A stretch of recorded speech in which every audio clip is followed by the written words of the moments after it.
আপনি কখনো এই মশালা শুনেছেন যে আরবিতে কথা বলা সুন্নত? শুনেন নাই। যদি শুনে থাকেন ভুল শুনেছেন কারো কাছে। আরবিতে কথা বলা সুন্নত এটা মশালা নাই, অথচ নবী সাল্লাল্লাহু আলাইহি ওয়াসাল্লাম আরবিতে কথা বলেছেন সবসময়।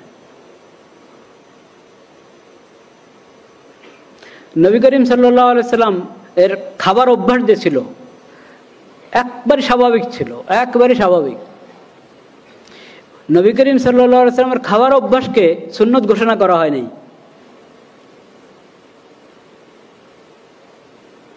নবী করিম সাল্লাল্লাহু আলাইহি ওয়াসাল্লাম খাবার অভ্যাস যদি সুন্নত ঘোষণা করা হতো তাহলে কি অবস্থা হতো আমাদের? মাসকে মাস গিয়েছে, ঘরে উম্মুল মুমিনিনদের ঘরে আগুন জ্বলে নাই। আগুন জ্বলে না এর মানে ভাতের তো প্রশ্নে আসে না, ভাত তো সেখানে তেমন তখন ওটা চালের ইয়া ছিলই না, তেমন চালের অস্তিত্ব ছিল না তা না, কিন্তু রেওয়াজ ছিল না তেমন একটা।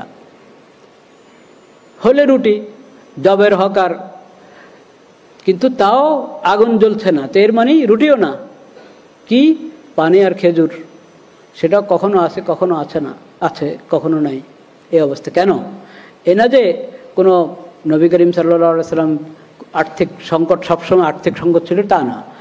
আল্লাহ তাআলা অনেক দান করেছেন নবী করিম সাল্লাল্লাহু আলাইহি ওয়াসাল্লামকে, কিন্তু নবী করিম সাল্লাল্লাহু আলাইহি ওয়াসাল্লাম দান করতে থাকতেন, উম্মুল মুমিনিনরা দান করতে থাকতেন, এত দান করতেন যে পরে দেখা যায় ঘরে হয়তো আজকে খেজুর দরকার, যে কয়জনের জন্য যে পরিমাণ খেজুর দরকার সেটাও হয়তো নাই, শুধু পানি আছে, বা খেজুর আছে আর পানি আছে।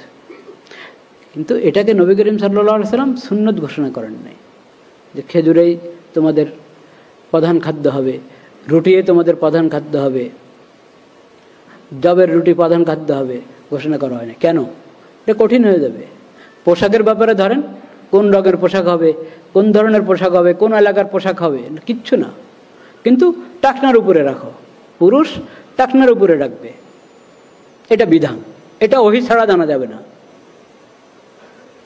এবং অমুসলিমদের যেটা এই নিদর্শন, ওই ধরনের কোনো কিছু তুমি গ্রহণ করো না, তুমি মুসলিম, এটা বিধান দিয়ে দিয়েছে।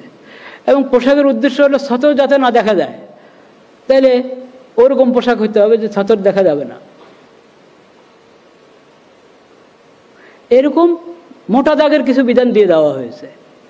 এরপর উন্মুক্ত ছেড়ে দেওয়া হয়েছে, কে সালোয়ার পরবে, কে লুঙ্গি পরবে, কে চাদর, কে জামা, জামা হলে কোন ধরনের জামা, কানিফারা না গোল না কি, কোনো কিছুকে বিধান বানিয়ে দেওয়া হয়নি। এরকম আপনি এক একটা জিনিস নিয়ে যদি চিন্তা করেন তো দেখবেন আমাদের এই শরীয়তের মধ্যে নবী করিম সাল্লাল্লাহু আলাইহি ওয়াসাল্লামের যে আদর্শ, এখানে ফরজের সংখ্যা আর হারামের সংখ্যা কম। সাধারণ সুন্নত, মুস্তাহাব, নফল এটার সংখ্যা বেশি, ফরজের সংখ্যা কম। এরকম হারাম, হারামের সংখ্যা থেকে দেখা যাবে হয়তো অনুত্তম, মাকরু, ওটার সংখ্যা হবে কি বেশি। একবারে হারাম, ওটার সংখ্যা কম অন্যগুলোর তুলনায়।